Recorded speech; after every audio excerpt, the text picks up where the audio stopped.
I am a bit surprised. I was expecting this car to feel... All right, guys, 2023 BMW G20 M340i against a 2022 BMW G42 230i.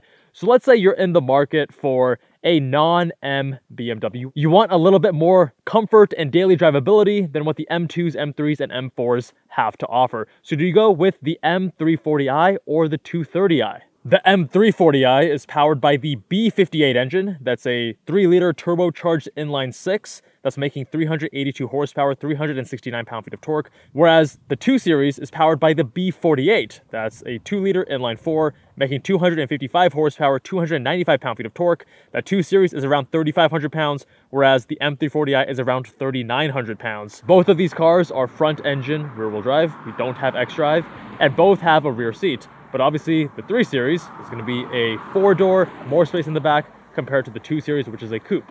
So the question today is, between these two non-M cars, which one's going to give you the best driving experience? We have reviewed an M240i before, but the issue there is that the additional weight of the B58 in the front does compromise the chassis dynamics a little bit. Both cars are strut front, multi-link rear. This M340i has been optioned with M adaptive suspension, and standard includes an eLSD and M Sport 4-piston front brakes. And MSRP on this is around 64, whereas for that, it's 47. So big price difference.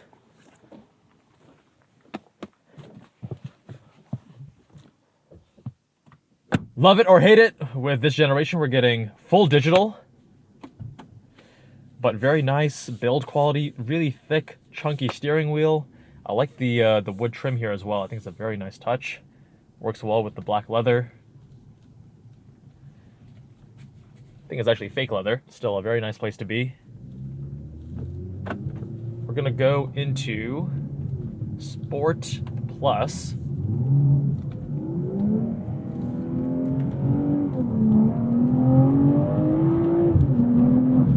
And man, this B58 made it to the ZF8 speed is such a money combination. I'm already feeling the tail end get a little bit wriggly, and that's unusual. I'm not pushing it that hard, but this car has 225 section width in all 4 corners, and that must be a mistake because the 2 Series has 255 in the rear, 225 in the front. This car with more weight, more power, also only being sent to the rear wheels, having 225 in the rear is tiny. But man, I actually was considering buying one of these. For those who've been watching the channel for a few years, early on I was between this and an IS500. Oh man, this does the sport luxury sedan so well. The chassis is communicative enough. You can feel the weight transfer. It's lively. Traction getting really aggressive, so let's go into dynamic traction control activated. There we go.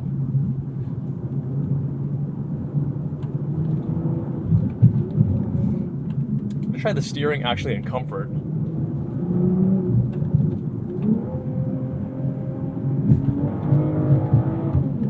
The tail end wants to come out on throttle, which is part of the fun for this car. It is so competent dynamically. When I was considering this versus the IS500, this was better in every respect, really. I mean, the engine isn't quite as special, but interior, the space, the driving dynamics, the performance from the engine, the chassis sophistication is all just such money here.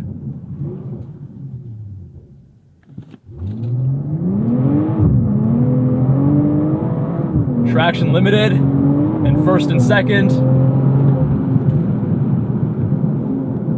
Really nice solid brake feel. Gives you that confidence.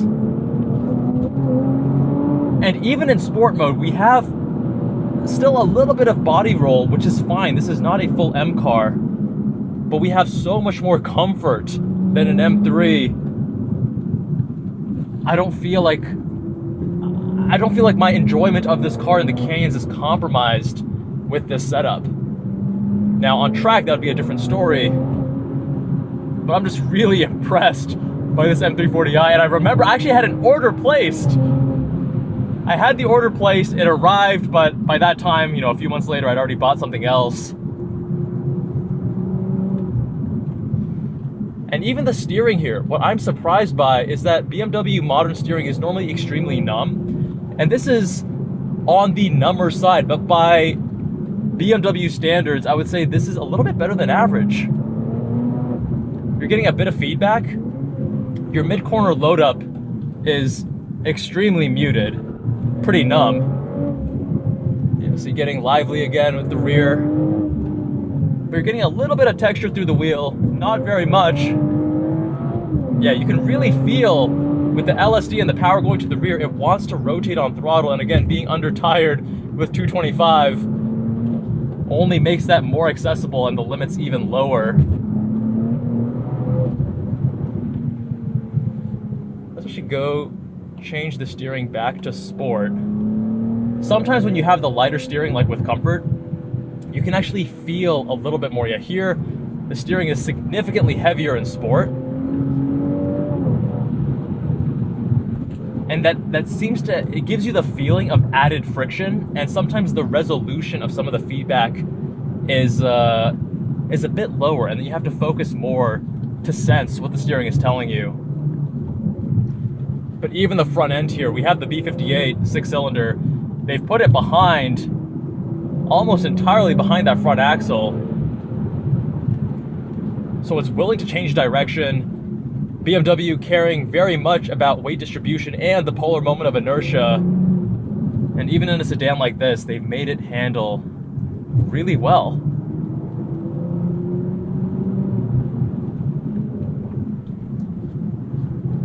I remember the first time I drove a G80 M3, and I was shocked by how stiff it was, even in the softest setting.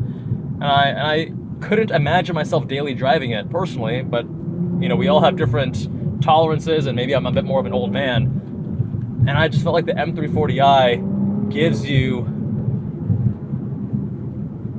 this balance where it feels far less compromised on the street. B58 paired with a ZF 8-speed, quick transmissions, great performance, super wide torque band, very usable across the rev range.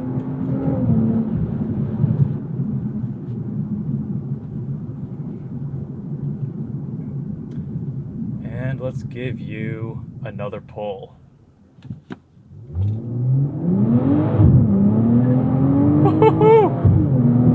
Traction limited throughout second.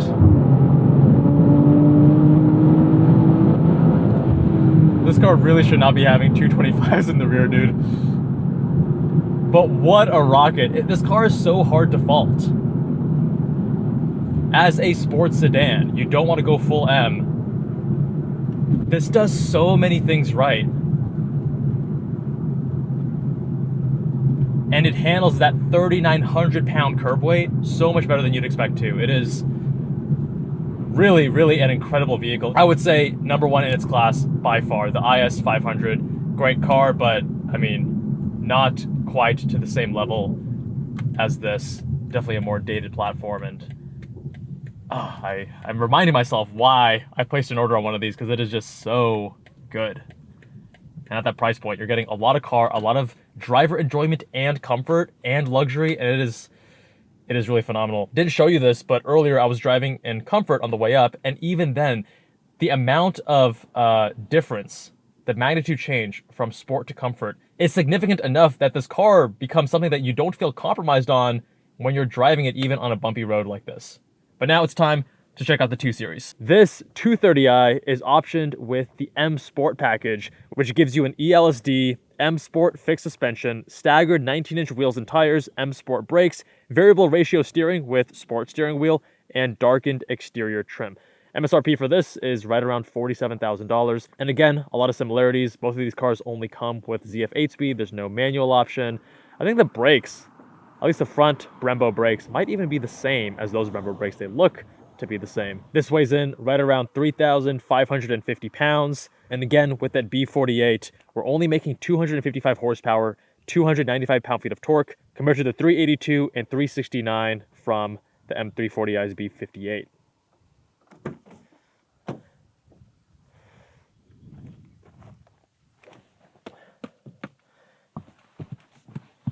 Interior also does feel a step below that of the M340i.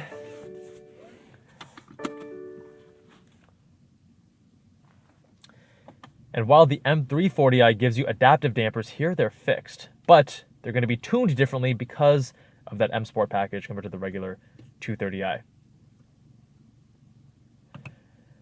Keeping engine in Sport because I was trying it in Sport Plus and it's just too binary on-off switch, and then steering and transmission we're going to have in the sportier setting.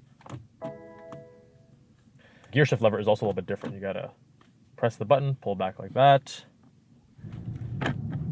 I already like the simpler HUD here. I feel like the one in the M340i is a bit over-styled. It's not going to age well. It already looks kind of funky and like they're trying too hard.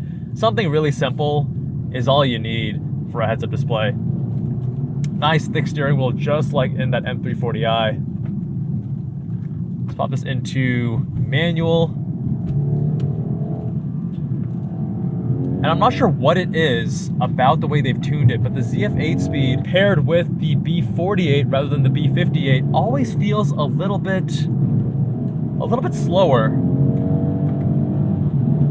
Still pretty quick. The funny thing is that you'll see the animation always skip ahead of the sound. So a lot of cars with full digital dashes and gauges are doing this. They want you to feel like the car is sportier than it really is and make you feel like the shifts are faster.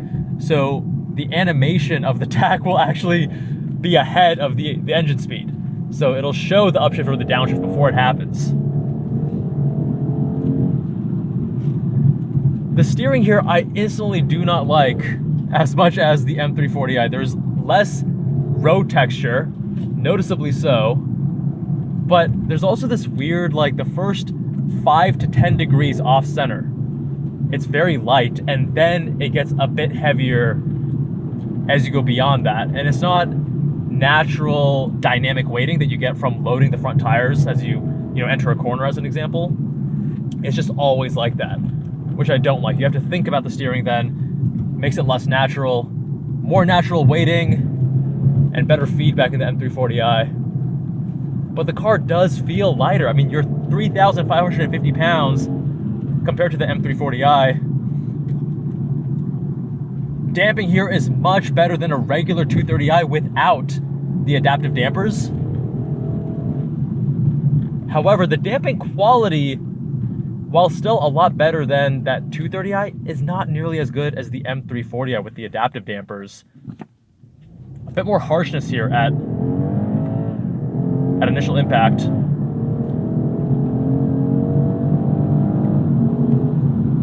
I like those shift lights on the HUD as well, nice touch. Engine here nowhere near as special as the B58. That is a big compromise, but the benefit is that there's less weight over the front axle, which makes the front end feel more agile, more willing to change direction compared to having a 2 Series like the M240i with that B58 with the 6 cylinders in the front. You get less weight in the front, and that weight also is further back. It's a shorter engine. Now, while I am impressed by this car over a regular 230i without M Sport package, it feels so much more dynamic and so much more at home on a canyon road, far less wallowy, much better body control, better chassis communication. It does feel like 1 or 2 steps lower than that M340i.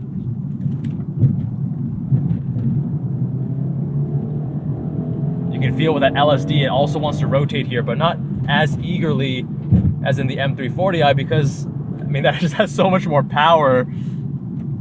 And it also has narrower section width tires. This is 255 in the rear, that's 225 in the rear.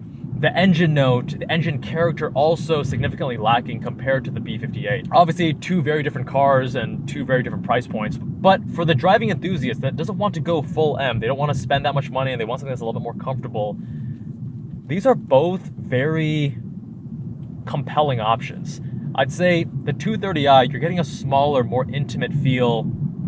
The car does feel lighter, and it's more than $15,000 cheaper. That's going to be the biggest reason to get this. And if you don't want 4 doors, you want the smaller size, smaller weight, there's an advantage here. But just about everything is better in the M340i. I am a bit surprised. I was expecting this car to feel a bit more dynamic and more willing to change direction and significantly lighter just based on the size, the weight, less weight in the front, less weight overall. But I feel like the M340i is just so much more sophisticated in just about every way. I mean, the engine is the biggest, most notable thing. But even the way the chassis feels and the way it drives, that car gives me more confidence. Even though the rear end is, it's under-tired and it's willing to step out much more easily than this car. It has better communication through the chassis. I know what the car is doing a bit more compared to here. I think the steering is more natural. The damping and the suspension is a little bit more sophisticated to give you that better communication, that better feel. And that's happening despite it being substantially larger, right? 4 doors. And also having a weight penalty of 350, almost 400 pounds.